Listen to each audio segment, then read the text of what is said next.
to. Hello, John. How are you? Hi, Clay. I'm glad to be joining you and your audience. Well, nice to have you. You've kind of been a fan of mine for many years, haven't you? You were a subscriber to the Free American Magazine. You listened to my shortwave shows too, didn't you? Yeah, going back to the early 90s. Yeah, I started all this about 1994.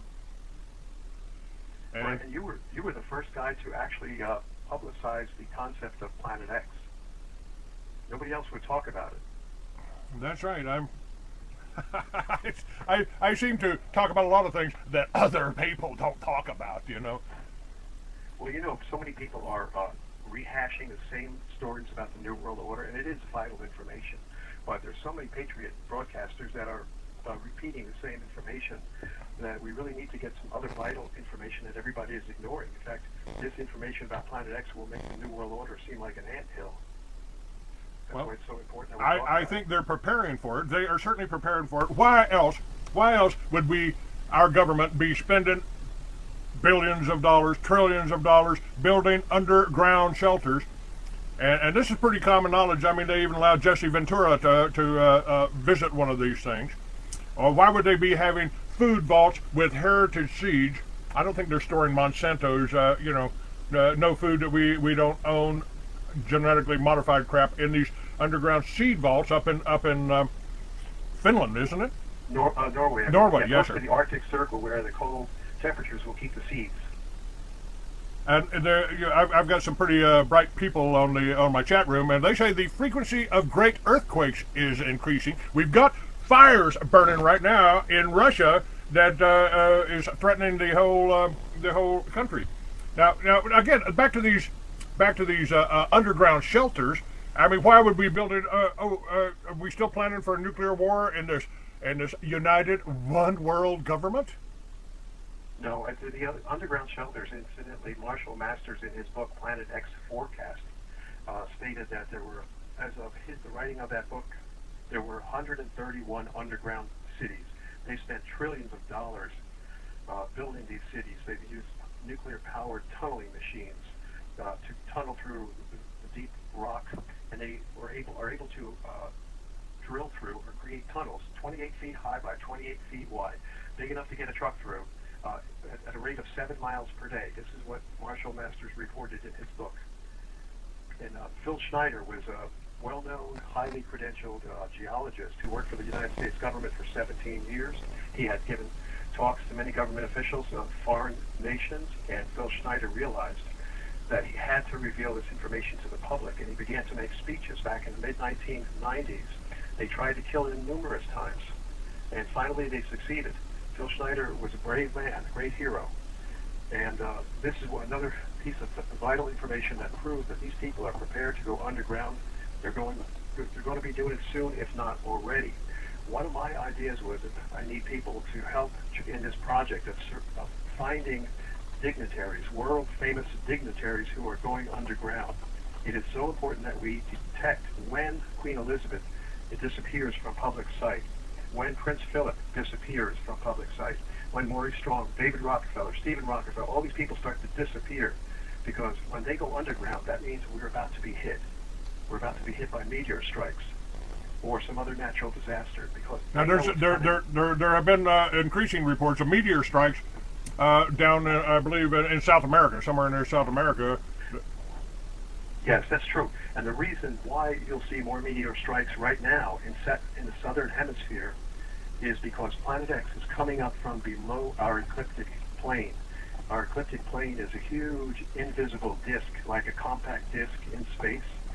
And on this invisible disk revolve all the planets of our solar system around the sun. The sun would be like the hub of the compact disk. And Planet X is coming up from below it. This is scientifically shown from many, scientifically and archaeologically proven to be coming in. This planet comes in on a cometary orbit, and its orbital period is approximately 3,600 years. How long again? Approximately 3,600 years. And we have found evidence, archaeological and ecological evidence, geological evidence, to indicate that the last time it came in, it created disasters. For example, dated around 1660 BC, 3,660 years ago, the great Santorini volcanic caldera exploded. It had the highest volcanic explosive index that these geologists have determined. It was the highest ever since in all of history, including recorded history. And this had put out a cloud of ash that covered, it was in the Aegean Sea, and it covered the entire area, destroyed the Minoan civilization, the famed advanced Minoan civilization in those Aegean islands. That cloud of ash drifted down and covered the entire land of Egypt. And you will see in the book of Exodus, chapter 9, where God tells Moses and Aaron to cast handfuls of ashes from the furnace and throw these ashes up in the air in the face of Pharaoh and his magicians. And God said that all this ash would come down as hot, burning embers over the entire land of Egypt. And at that time, that cloud of ash from the Santorini volcano drifted over Egypt and fulfilled that prophecy. Absolutely amazing. But we have other evidence there. We have tree rings. When scientists examine the tree rings, they find that tree rings about 3,600 years ago are very narrow. And the reason for that is that when you have a volcanic winter, a nuclear winter, where the skies are covered with ash, there's this great deprivation of sunlight, and all vegetation suffers. And that's what happened with those trees. That's why the tree rings were narrow 3,600 years ago. So we have geological, we have ecological evidence that this thing comes in every 3,600 years. Now, if you go back another 3,600 years, from the time of the Exodus, 1660 BC, to around 5,300 BC, you'll find that there's some geologists by the name of Ryan and Pittman, two geologists, Ryan and Pittman, P-I-T-M-A-N, who have done studies and found that the Dead Sea in Russia, the Black Sea in Russia, shows great evidence of the Great Flood of Noah's Day having occurred. I had a new roof put on my house about 2 years ago, and I made sure that I got shingles that were rated at the very highest wind speed that is available. Also, I was lucky enough to look around and I found a roofer. This is an important point.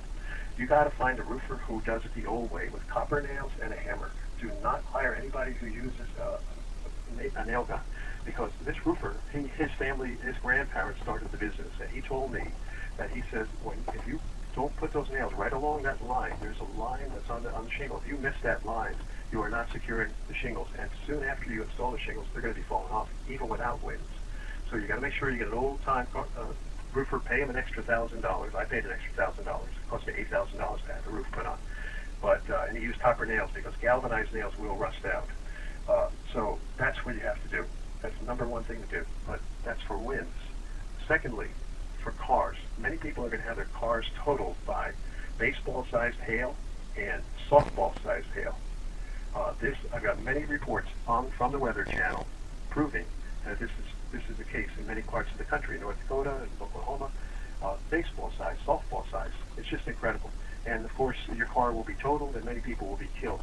One of the ideas, are you still there? Yes, I am. I'm listening. Okay. One of the ideas that I had was to get car covers. And Clay, you might want to do this. Get a sponsor. I'll bet you can really sell a lot of car covers this way.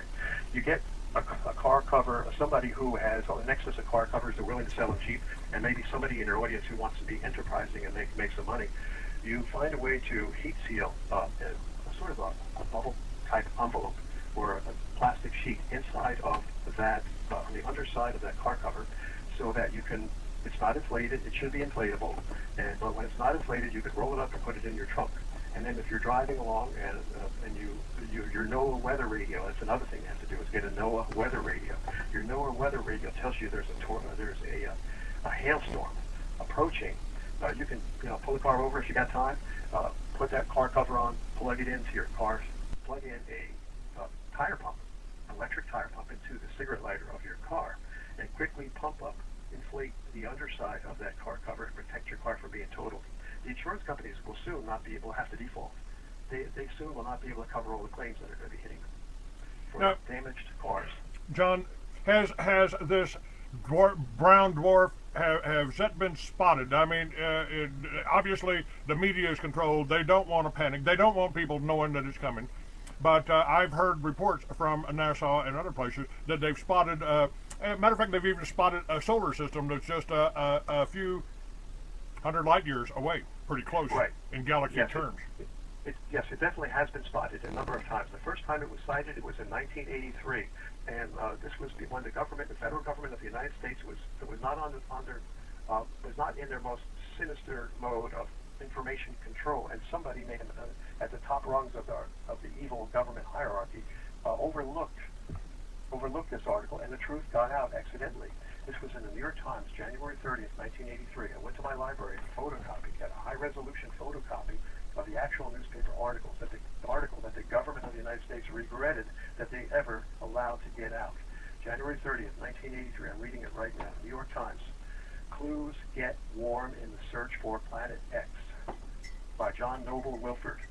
Quote, something out there beyond the farthest reaches of the known solar system seems to be tugging at Uranus and Neptune.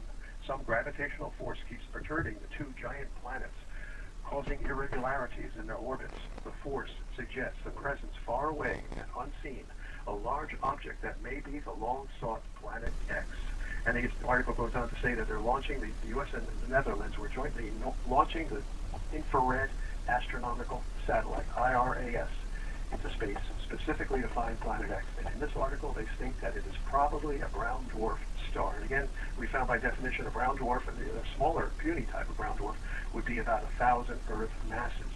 Okay, that was January 30th, 1983. Ironically, exactly 11 months later, after this thing had been launched, the New York Times was heralding the prelude to the launch of this infrared astronomical satellite, specifically to send up to the site Planet X. And then 11 months later, on December 30th, 1983, I got the Washington Post article, which I also photocopied from the library archives. And here's the article. Washington Post, December 30th, 1983. Mystery heavenly body discovered, possibly as large as Jupiter. And that's an understatement, believe me. By Thomas O'Toole, Washington Post staff writer. A heavenly body, possibly as large as the giant planet Jupiter, and possibly so close to Earth that it would be part of this solar system, has been found in the direction of the constellation Orion by an orbiting telescope aboard the U.S. infrared astronomical satellite. So mysterious is the object that astronomers do not know if it is a planet, a giant comet, a nearby protostar that never got hot enough to become a star, a distant galaxy so young that it is still in the process of forming its stars, or a galaxy so shrouded in dust that none of the light cast by its stars ever gets through. Okay, I won't read any more of the article, but they mention here it could be a protostar. This is exactly what it is. A protostar is a baby star that never got massive enough and never collected enough celestial dust encircling it to gravitationally pull it all in and compact it into a huge ball so tight with such tremendous internal gravitational forces, inward pulling gravitational forces, that it would actually get so hot that it would create nuclear fusion and thus create the energy like our sun does, enough energy to light up as our sun does. You see, our sun is estimated to be about 330,000 Earth masses. That's a third of a million Earth masses. This Planet X, of course, is just a puny little thing, only about 1,000 Earth masses, so it never got hot enough, never got big enough to have nuclear fusion. Therefore, it became a slow, smoldering brown dwarf star. And it is on a cometary orbit. It comes in every 3,600 years, just like a pendulum.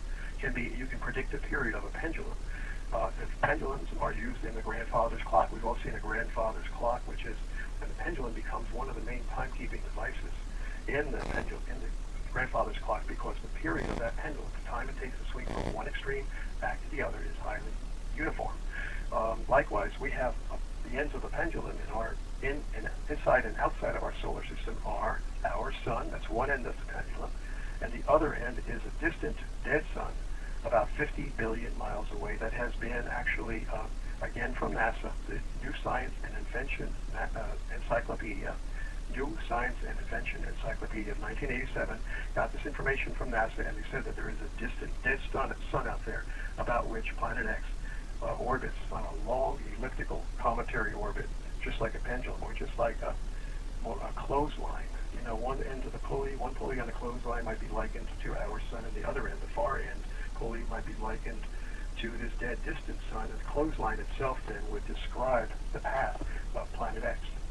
So that's basically it. I mean, and now, what about the Hubble telescope, John? We got that up there. I mean, why haven't they pointed that in that direction?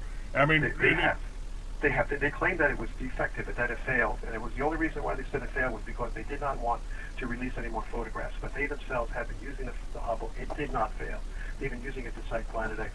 I'm glad you brought that up. But then in later years now, here we've got the infrared astronomical satellite sighting Planet X in 1983. We have the Hubble telescope and sighting it, and they shut it down and told us that it was defective. And then later on, we have the South Pole telescope. Marshall Masters documented the construction of the South Pole telescope in his book Planet X Forecast, and came up with another guy who claimed he was Nibiru Shock 2012 and said, "Oh, it was a hoax. I was just joking." Obviously, that was the U.S. intelligence apparatus. They had stopped this guy from putting the information out and tried to do a very clumsy cover-up by pretending that it was a hoax.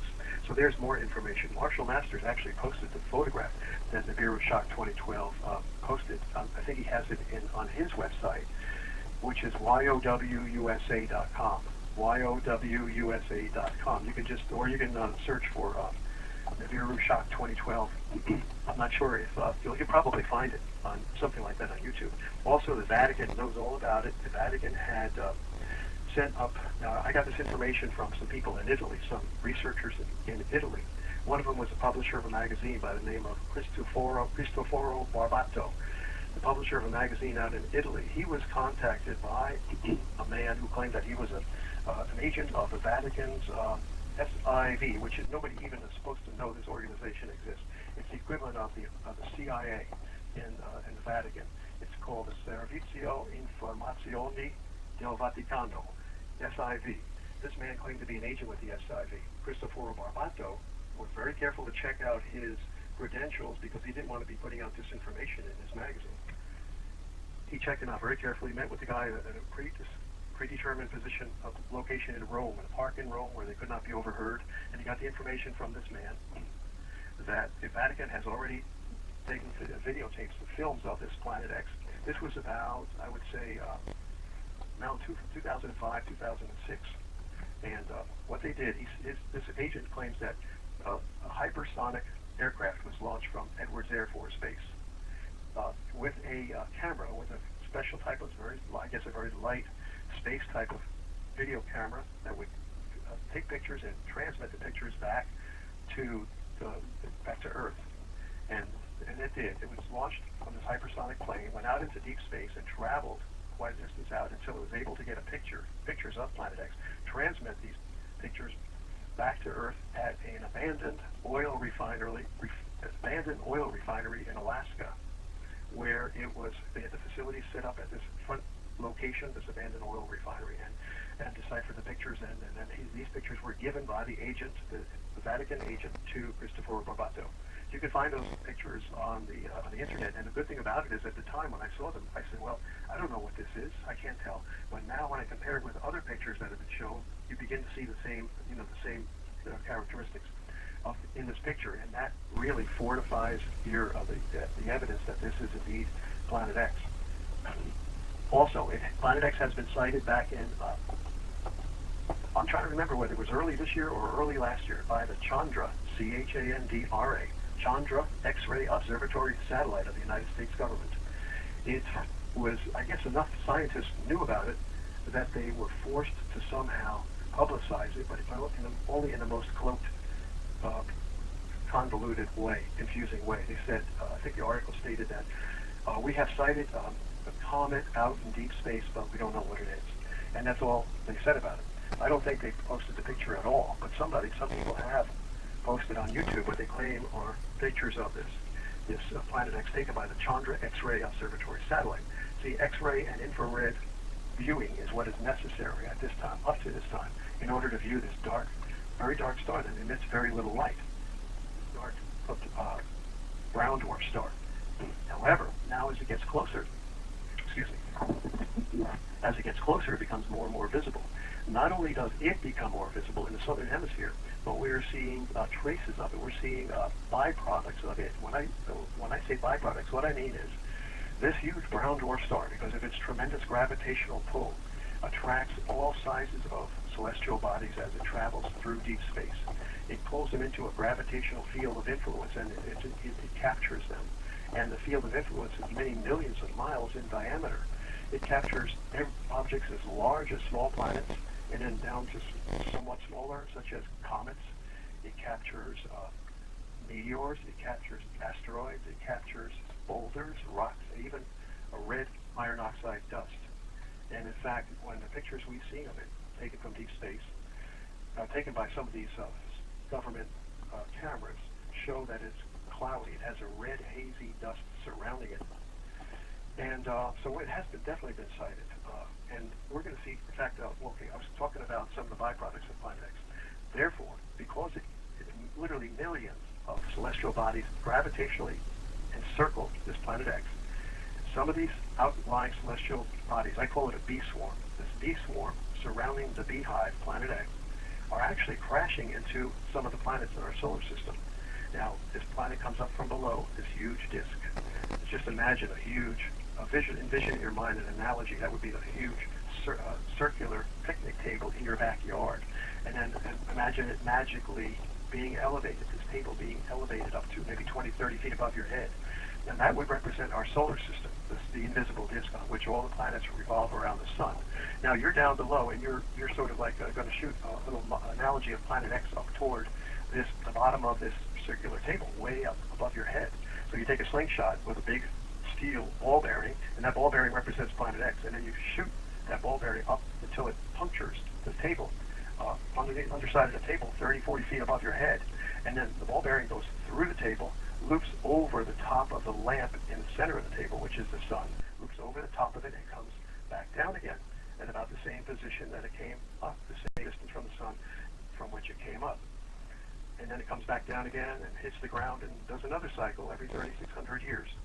Well, you can see some of that as this planet comes up from below. Right now, we believe it's near the bottom of our ecliptic table. And the reason I believe that is 2009, the sun went mysteriously quiet. It switched off almost like a light bulb. The sun had been blazing with extraordinary intensity, with all kinds of flares, unprecedented flares. And all of a sudden, in 2008, 2009, the sun went extraordinarily quiet. People were concerned. Scientists were saying that they had never seen such solar quiescence before. Well, I had theorized, and it seems my theory has now proven to be correct, theorized that the reason why the sun went quiet is because the normal excitation of Planet X, the electrical excitation that is, between Planet X and the sun, because these are electrical bodies, engulfed in electrified gases called plasma, and they discharge into the sun and zap the sun and cause the sun to be highly hyperactive. However, when this planet got below Jupiter, I theorized in the middle of 2009, there was a huge comet crash into the southern hemisphere of Jupiter. It wasn't revealed to us by our government. They saw it, but they never put it out. However, an amateur astronomer saw it, photographed it, and put it up all over the internet, and then the government said, oh yeah, we found a comet. We found some huge comet crashing into the southern hemisphere of Jupiter. The government was never about to reveal it to us because their main goal is to keep this suppressed from the public so that we will not prepare, so that they go underground and we stay up here to face all of the disasters. Now let me skip back here to a little bit earlier in our conversation. You talked about Phil Schneider. Now, I was well aware of Phil Schneider. He was talking about the underground base at Dulce, and he stated he got into he and some Marines got into a gun battle under the ground in Dulce with aliens, with Greys or some type of aliens. Yes. I'm not sure about that. I mean, I have no preconceived ideas as to the existence or the non-existence of these that would harm his credibility to the extent that the government would not pursue him and not try to kill him because his story was not credible anyway. I sort of speculate that that's why he put that information out. Now, it could be that they did encounter these aliens. We know that there's a person who never lies, never told a lie before. His name is Jesus, and he tells us about these demonic spirits many times in Matthew, look at Matthew, Mark, Luke, and John, how people have these demonic spirits indwelling in them, and certainly time doesn't change over 2,000 years, so people today have these demonic spirits in them. So, again, whether people believe that Jesus is the Son of God or not, we all know that he never told a lie, and so many times he specifically refers to these demonic, unclean spirits that were indwelling people. So, again, I don't know one way or another whether Phil Schneider encountered these gray aliens or not. But I tell you one thing, his information is highly credible when he tells us about the 131 underground cities. And there's another guy named Richard Sauder, S-A-U-D-E-R, who's also been speaking quite a bit about the underground cities. And incidentally, there are also undersea cities. I don't know if you've heard about the undersea cities that they built. These people are really preparing. The power elite of the world are really desperate to get underground and protect themselves from the disasters that are going to occur. Now, I never believed that underground would be a safe place when earthquakes occur. But evidently, their geologists tell them that if you go deep enough or you go to the right locations, you can actually be safer from an earthquake. That's what I read in Marshall Masters' book. Excuse me. Marshall Masters, incidentally, is the former science editor with CNN. So they do have these underground cities and undersea cities. Now, there's an underground city right below the Denver airport, isn't there? Oh, definitely. That's Cheyenne Mountain, in the bowels of Cheyenne Mountain. And again, you alluded to Jesse Ventura is a great hero for doing this report. I actually DVD recorded in a high resolution. I got the whole program on DVD, and also you'll find it on YouTube. Everybody, please go to YouTube and type in Jesse Ventura Apocalypse. That's all you're going to do, and you'll find all 6 episodes of that 1-hour broadcast. It's absolutely flabbergasting when you see that Jesse Ventura and his producer, Michael Braverman, went down underground. I don't know why they were allowed under there, but they viewed these underground facilities. And Michael Braverman, on this video, this program, speaks to Colonel Wynn, who is the chief of security at this underground city. And this chief of security is saying, we will do whatever it takes to protect this facility. And Michael Braverman says, well, are you going to shoot Americans who try to come under there for shelter? He says, we're here to protect this facility. And then Michael Braverman says to him, well, would you let me in if things get really bad? And he says, well, when we shut those 3-ton or so many ton steel doors, you can knock all you want. And that's what we're up against, folks.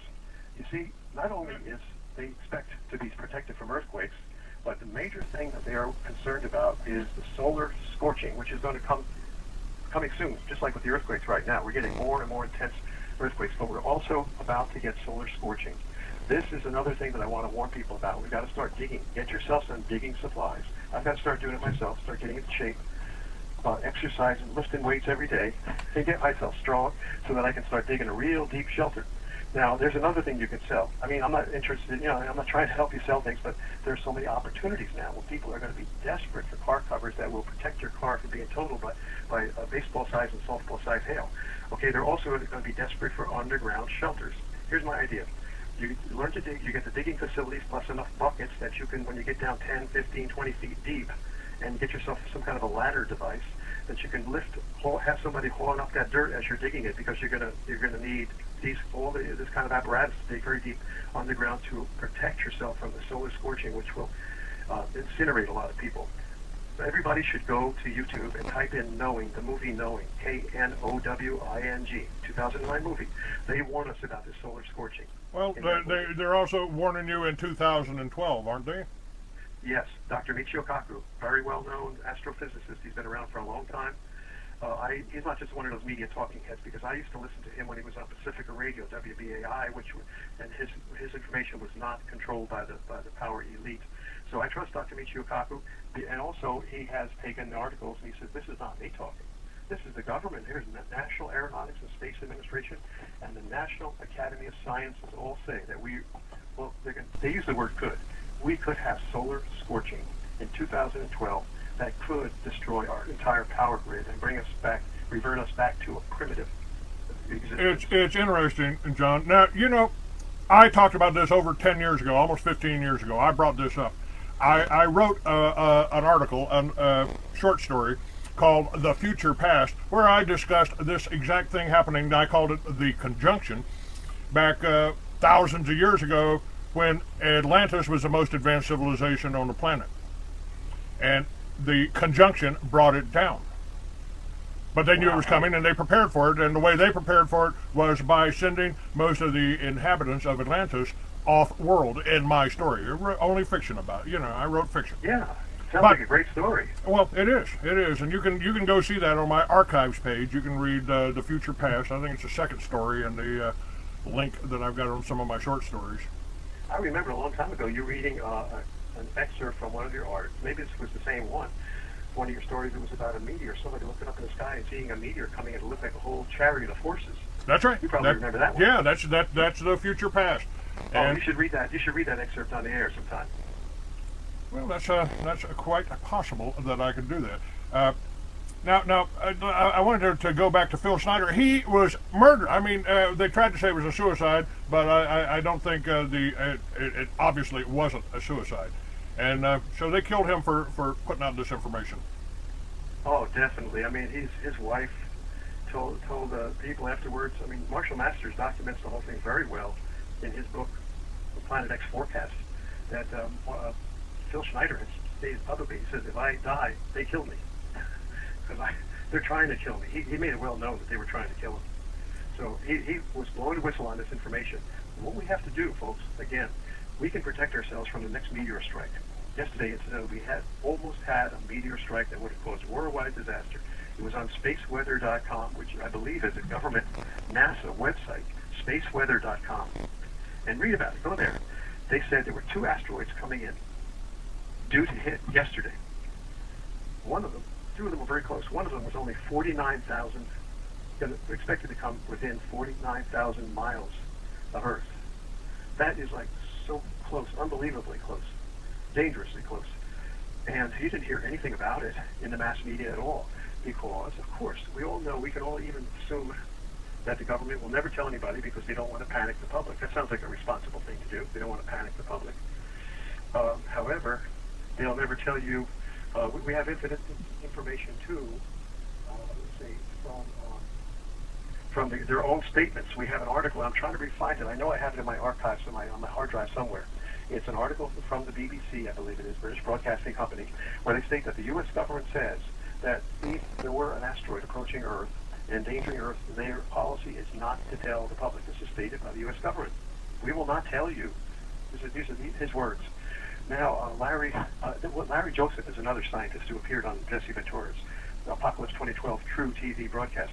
And Larry Joseph stated, he said, Governor, this is not me speaking. This is the National Academy of Sciences. And he put the article right on the screen so you can see the article. So if you freeze frame or if you pause your DVD, you can actually read the whole article from the National Academy of Sciences. They showed an old film going back to 1859. I didn't even know they had films back in 1859, but an old, grainy, primitive film from 1859 showing the sizzling that occurred from solar scorching that existed back then. And unfortunately, the only lines that were up, the only wires that were up were telegraph lines, because that's all they had in 1859. But now, of course, it's going to devastate the economy. You can't buy anything in a supermarket unless the computers, are running, unless the gas pumps don't run without electricity. Nothing operates. So another thing is obviously food. People have to start storing food. Okay, let me interrupt you here for just a second, because folks, if you go to freeamerican.com now, you can get samples of storable foods free right now by going to Free American. It's kind of down on the left-hand side of the page. Actually, it's the information there is right beside, right above the show that you're listening to today. Right beside Ray Stevens, God Save America. It says, click here to learn how we can prepare while we're creating Liberty Villages, and the address is freeamerican.mysundanceglobal.com. Now this is a new company that is set up that is doing storable foods, and you can get it, you can make it, you can tell your friends about it, and it's working. So it's one of the ways that we're going to prepare about it. Now, John, I started talking about Liberty Villages a long time ago. I had it in the centerfold of my magazine for many months. Do you recall that? I remember that going back in the mid '90s. You were talking about people trying to organize people so that they could join together and live in communities, free communities. Yes, I definitely do remember that. It was back in Bingham, New Mexico. Yes, yeah, I had planned to do it there in Bingham, and then that kind of bit the big one when I sold the property to develop it. I sold the property to develop it, and then they decided they didn't want to develop it. But the concept was good. The concept is still, I mean, we can still do this in our own neighborhoods. It's real simple, folks. Liberty, the concept for Liberty Village, if you got a farm or a ranch and you're willing to open up a few acres of your land to allow people to live on it, and I'm talking about allowing Americans to live on it, not illegal aliens, and not a bunch of Mexicans on riding mowers. I'm talking about Americans teaching, using the farms and ranches that exist now to teach Americans how to grow their own food, how to raise their own animals, how to live in harmony with nature. Not only is that a great idea, it's a vital idea. It's a survival idea. I think that's exactly what it is. And all of a sudden, after I came out with this, suddenly we had all these things happening, like the National Animal Identification System, and now Bill S-510, which is sponsored by Monsanto, which is basically, Monsanto is simply the incarnation of plank number 9 on the Communist Manifesto, corporate farms, and also plank number 7, government ownership of factories and agriculture. And suddenly they're trying to make it impossible or illegal for us to create the Liberty Villages. Oh, Clay, you know, the zoning department would never let you put a windmill on the roof of your house. And some of these neighborhood associations won't allow you to have solar on your roof. And now with this 510, they're going to make it illegal for you to grow a tomato in your backyard. Maybe am I just being paranoid here? I mean, it seems like every time I come up with an idea. True. I mean, the Israelis did that to the Palestinians way back in the 1980s. They forced them to have a license for every tomato they grew. That's how dictatorial and enslaving the system is. Oh, now wait a minute. That's the other thing. Now, Clay, you'd just be so much better off if you just didn't talk about the Jews. If you just didn't talk about Israel. Hey, okay, all right. I'll stop talking about the Jews when they stop talking about the Palestinians. How's that? Right. Well, it's a lot of Jews are not guilty of it. It's just the leadership of Israel, the Zionist leadership. And of course, the people are just guilty in a way too, because they condone it. They allow, just as the American people are guilty of condoning the atrocities that our evil government commits by are simply sitting down and watching TV and drinking a beer and not caring about anything. People are apathetic, and they certainly do share in the blame for the atrocities that are committed by evil leaders, not whether those people be in Israel or they be American citizens.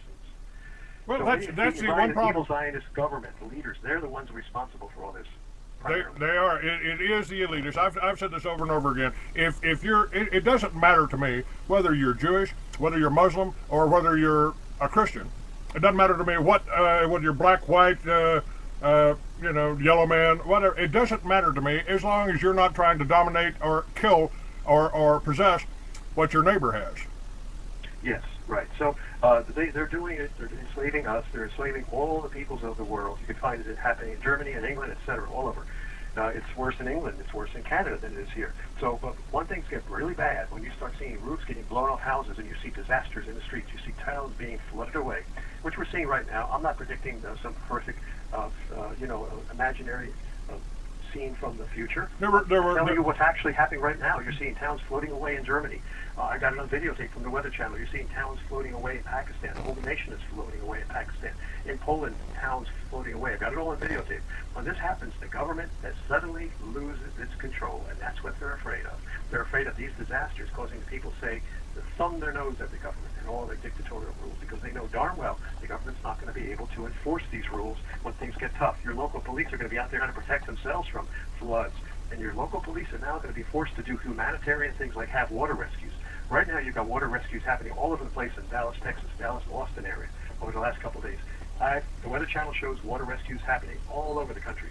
I cannot tell you how many epic floods have occurred in the last several years that I've got all documented on videotape. Washington State, Oregon, California, Texas a couple times. Texas, epic floods with only a couple months away, epic drought.